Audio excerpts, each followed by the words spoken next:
All right, so moving on to our hot topic. Yesterday, a couple of days ago, Governor Mohammed Bago of Niger State has said that no more Babanriga, no more kaftan. Especially, he was speaking to civil servants in his state, saying that the days for wearing Babanriga or kaftan into office are gone, that they must dress appropriately. And what's appropriately in normal suits, normal corporate wears. What are your thoughts? Of course, many people on social media had various views, different perspectives. Some agreed, others said that you're interfering with the culture and practice of a certain group of people. What are your own thoughts on this? Is that the right thing for him to do, or do you think he went overboard? Please call us on the numbers on your screen, 081-270-53687, 091-390-76948. You can also tweet to us at TVC Entertainment using the hashtag YourViewTVC so we can read the tweets. Mariam, please go ahead. So first of all, also, just to give a little context, he was saying that, according to governance, for governance sake, and because there's the rules that have been put down for governance sake, you can't come to work in this Babanriga and kaftan. So he's not specifically against wearing the Babanriga or kaftan, but he says these are what the laws say, concerning governance. When you come to work as a civil servant, you can't dress this way. Now, as well-meaning as the message is, I also feel like it's ill-timed. Ill-timed because we're moving towards, as a country, as a race, as a people, we're moving now towards embracing our culture and embracing, the things that are uniquely us, and seeing how we can use that and, marry that with what is happening in modern times. So what I would have preferred to hear is how can we make our traditional dresses that we would normally wear, how do we make them more appropriate or convenient so that when you come to work, it allows you to do, proper work. Now, as we know, Babanriga is the agbada people wear.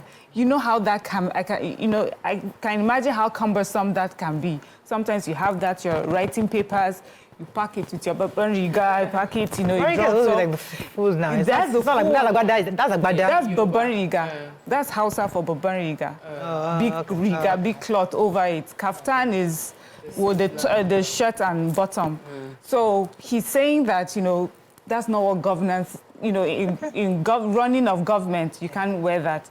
I feel that we should look for, in fact, we already do that a lot, especially here in the South, I see, but where we make it a little smarter in a way that it does not pack up things. I cannot imagine someone who's working, let's say, in a hospital or somewhere where there are chemicals or sensitive materials and you're wearing those traditional outfits. Right. So. Let me come to you, Toby. What are your thoughts on this? Do you agree with him? I do not agree with him. Because I think that our dressing should not be a determinant of our productivity. So there are more important things that can be considered as a means of achieving productivity.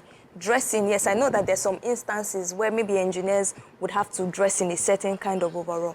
But if they're office work, if we're talking about the ease to achieve or to get your things done, I would have said maybe you should now say maybe a shirt and a jeans should be it, right? So where we're now classifying and saying that we shouldn't wear this as against this, I know that also there may be laws in the land in that state that states that all of that. But if over time that has been the culture of the state, and I think that it's important for us to recognize that if the law of the land or what people are used to maybe calling it culture, the culture of the state has been that they dress that way, I think that easing them into the process of not doing that again should be more acceptable rather than just saying you must not. And for a fact, there are some people that maybe out of all their outfits, that's majorly what they have. So are we saying? Because so let me come to you, talk about your thoughts on this, because everything is about perception. Sometimes when you come to work and everybody looks corporate, I don't know, there's a sense of seriousness, a sense of, okay, we're here for work. But when we are all just nice, dressed down, like, it gives a feel of we're relaxing. And maybe he's trying to change the thinking. He's trying to change the mentality of his people. So he's saying, listen, we have to look at work differently. Work is not home. There has to be something different. What are your own thoughts when you heard his submission?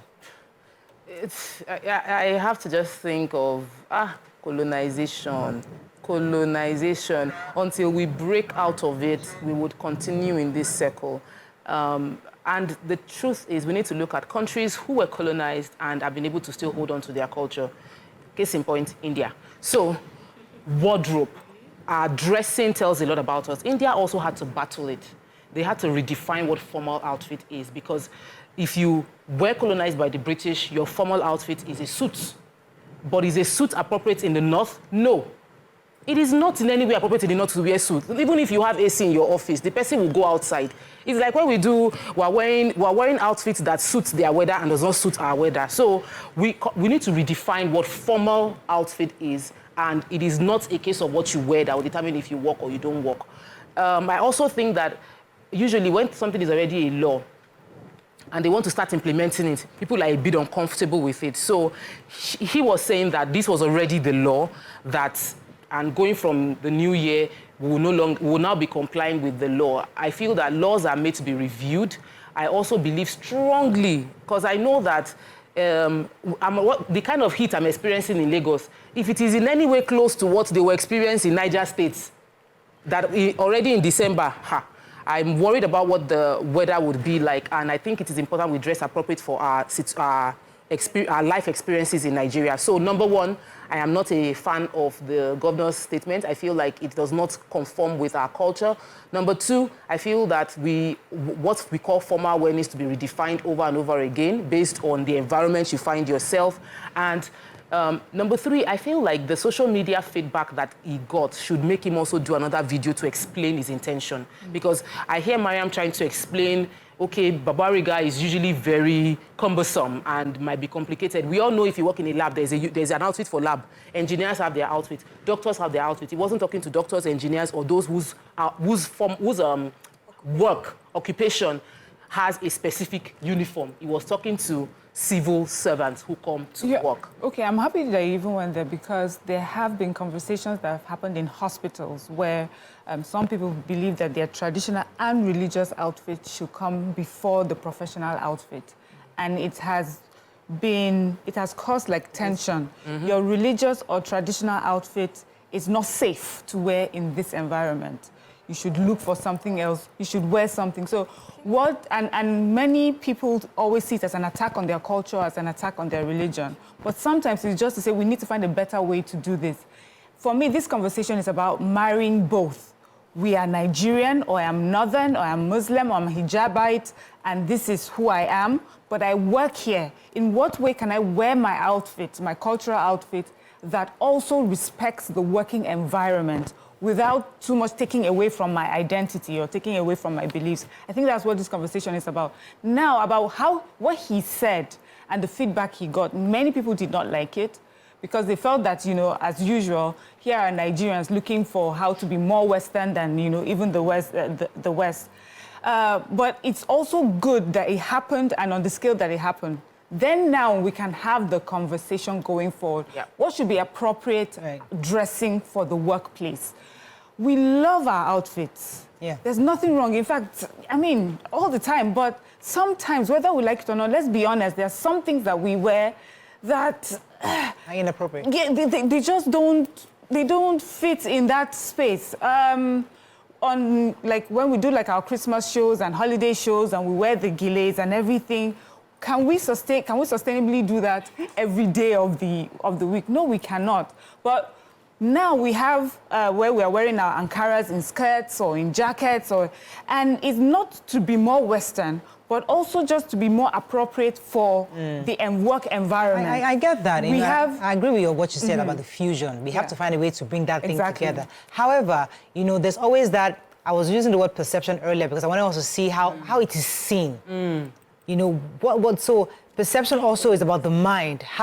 If I'm dressed like this in my up and down, you're more likely to speak to me in my language. You're more likely to be more freer with me than if I am in the formal attire. You're likely to be more courteous and more, more uniform in the language used across the room. But if you're wearing traditional clothes, you guys speak, you do Igbo and Igbo speak together, Yoruba and Yoruba speak together. Outside, it kind of just reminds us of, okay, we're different. But when we are speaking English, when we are looking formal, it's also the perception of how your dress is. You know, we're in a corporate environment. Everybody here is equal. We're here to do the work. We're not here to felicitate and be playing around with each other. We're here for the job at hand. So where he's coming from is probably that the perception, how it looks when you just come to the office all dressed, looking like you're ready to party, or you're just having fun. This is a workplace, a work environment. And I think that's the angle he's coming from.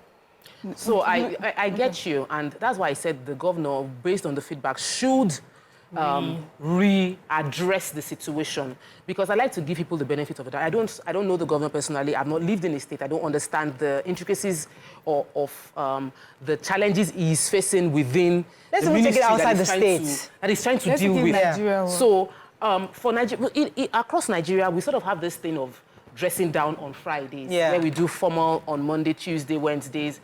But even at that, we have Gen Zs at work, and they don't even, there's no dress code. They come and it's idea of let us do the work.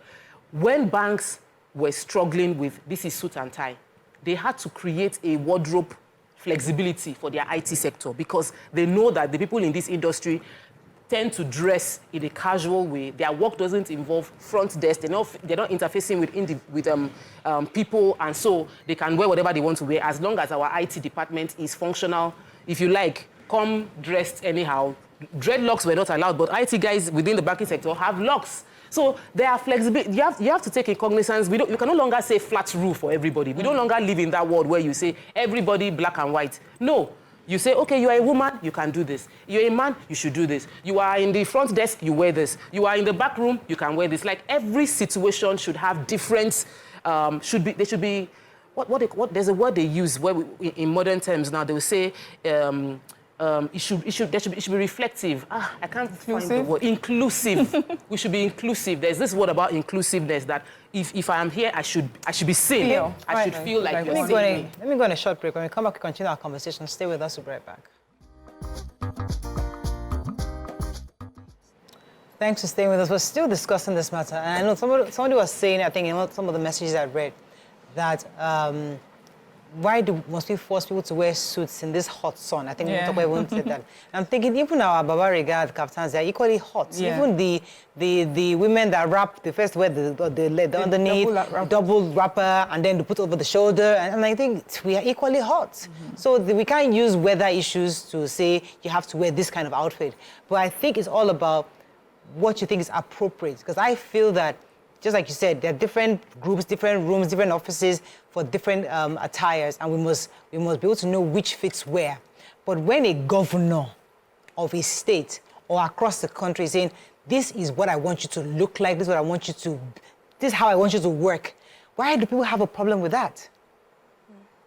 So so he didn't say me.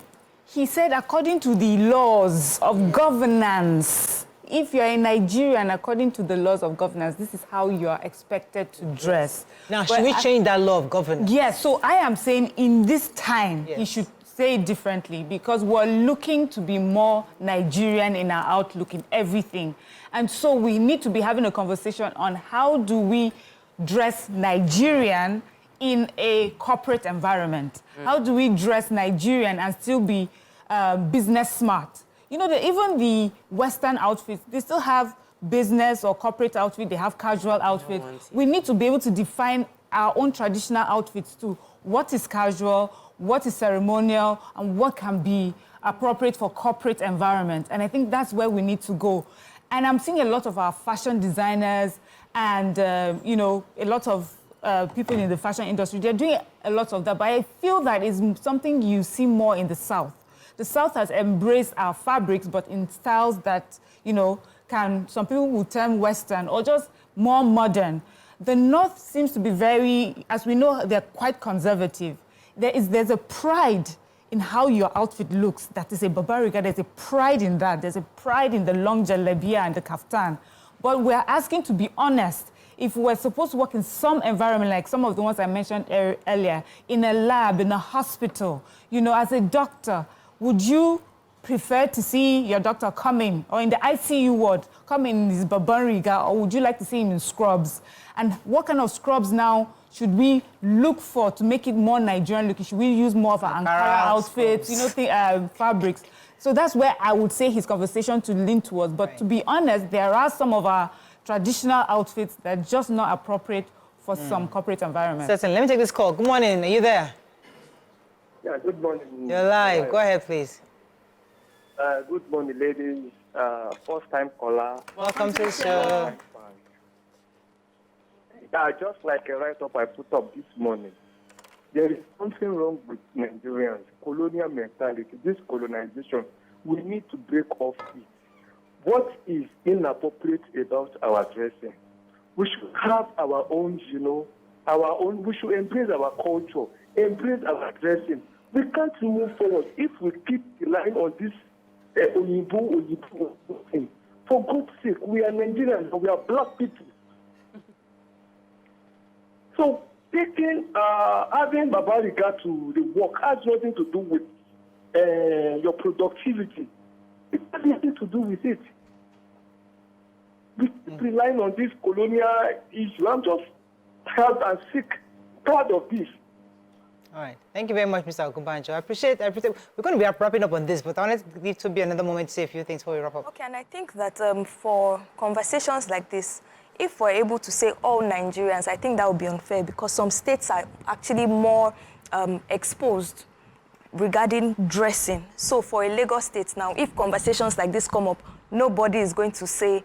But Lagos, that's to elaborate, though. Even the fashion here is to elaborate. Yes, exactly. What I'm hearing us say that, even though with our elaborate fashion, we need to bring it down a bit to reduce and to make it more work appropriate. Because many of us wear all these are nice, like they look nice, but can we tone it down a bit? Can we make it look calmer so you don't distract? Because the reason why Oyinbo Bobi created their suit is to keep things simple. I don't know, I'm just... But who determines what's appropriateness or modest in what you're doing, right? The kind of work. You cannot be a cameraman and we are Babanriga. When they want you to move the camera, you are folding. You'll be shocked that in the north, 1,500. Yeah. In between trying to move the camera. Yeah. So your work determines what you would wear. We used to... As a civil service. Yes, we used to do double wrapper.